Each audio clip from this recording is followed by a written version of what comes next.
राधे राधे दोस्तों। आज मैं आप लोगों को बुधवार के व्रत की कथा और उसके नियम के बारे में बताऊंगी। हिंदू धर्म में बुधवार का दिन भगवान गणेश को समर्पित किया गया है। ऐसी मान्यता है जो व्यक्ति इस दिन सच्चे मन से विघ्नहर्ता गणपति जी की उपासना और उपवास करता है, उसके जीवन के सभी कष्ट दूर हो जाते हैं। अब मैं बुधवार के व्रत के नियम के बारे में बताऊंगी। व्रत वाले दिन व्यक्ति को प्रातः काल उठना चाहिए। बुधवार व्रत कथा सुनने के दौरान बीच में आसन नहीं छोड़ना चाहिए। इस व्रत में पूरा दिन फलाहार करें। शाम के वक्त पूजा के बाद एक वक्त का भोजन करें।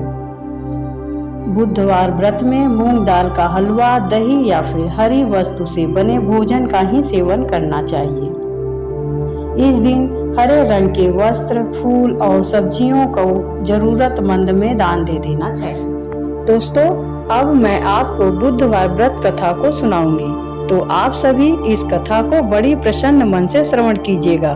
बस इस बात का विशेष ध्यान रखिएगा कि व्रत कथा को बीच में आधा अधूरा नहीं छोड़ा जाता है, इससे घोर पाप लगता है। तो आइए गणेश जी का ध्यान रखते हुए उनकी कथा सुनते हैं। एक समय की बात है, समतापुर नगर में मधुसूदन नाम का एक व्यक्ति रहता था। उसका विवाह पास के ही नगर बलरामपुर के रहने वाली संगीता से संपन्न हुआ। वह दिखने में सुंदर और सुशील थी।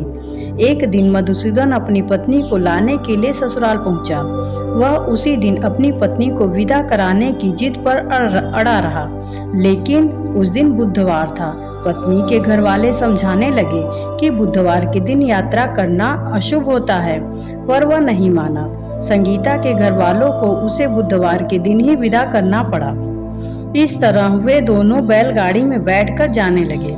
कुछ दूरी तय करने के बाद रास्ते में बैलगाड़ी का एक पहिया टूट गया।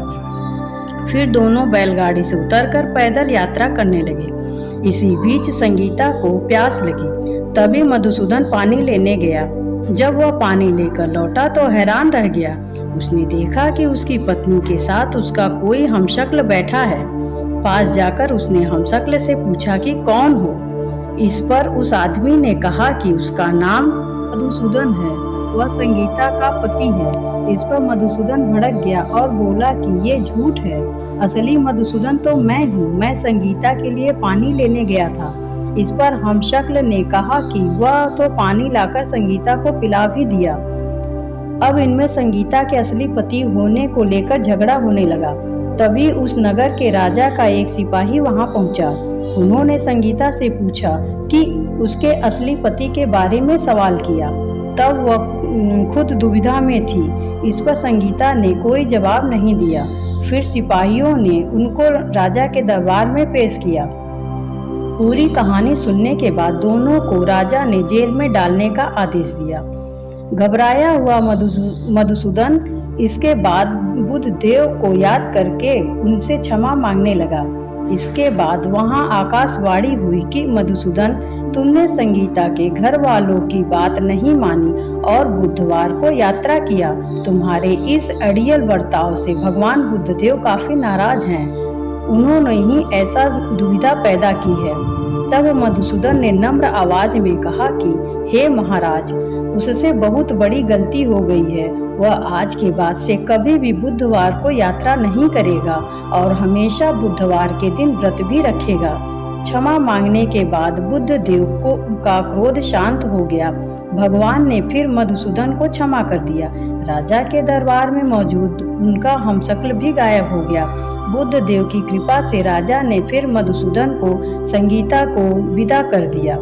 राजमहल से जैसे ही वे आगे बढ़े तो रास्ते में बैलगाड़ी भी सही सलामत मिल गई। दोनों एक साथ खुशी खुशी अपने नगर लौट आए। इसके बाद से वे हर बुधवार का व्रत रखने लगे।